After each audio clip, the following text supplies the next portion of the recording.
السلام علیکم ورحمۃ اللہ وبرکاتہ۔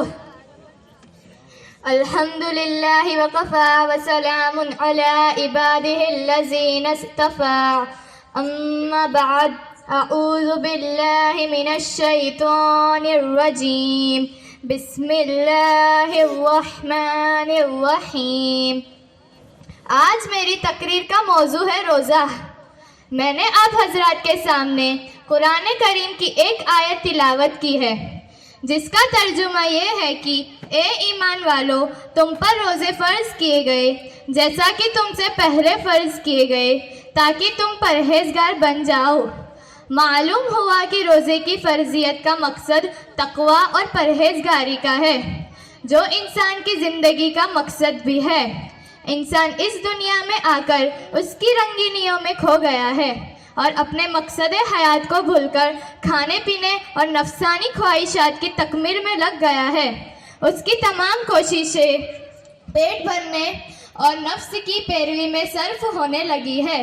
اس لاپرواہی سے جگانے کے لیے اللہ تعالیٰ نے ایک ماہ کے روزے فرض کیے، تاکہ انسان یہ جان لے کہ اس کی زندگی کا اصل مقصد کھانا پینا ہی نہیں، بلکہ اصلی مقصد تقویٰ ہے۔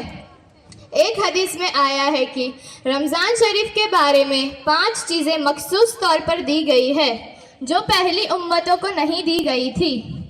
روزے دار کے منہ کی بدبو اللہ تعالیٰ کے نزدیک مشک سے بھی زیادہ پسندیدہ ہے۔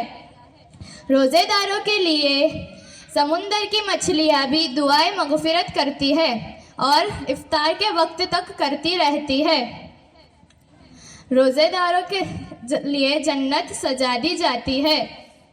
حق تعالیٰ شانو فرماتے ہیں کہ میرے نیک بندے دنیا کی مشقتیں پھینک کر میری اور آوے، اس میں سرکش شیاطین قید کر دیے جاتے ہیں۔ وہ ان برائیوں تک نہیں آ سکتے جن برائیوں تک وہ غیر رمضان میں آ سکتے ہیں۔ رمضان کی آخری رات میں روزے داروں کی مغفرت کر دی جاتی ہے۔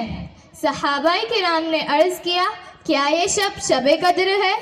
نبی کریم صلی اللہ علیہ وسلم نے فرمایا کہ نہیں، بلکہ دستور یہ ہے کہ مزدور کی مزدوری اس کا پسینہ سوکھنے سے پہلے دے دی جائے۔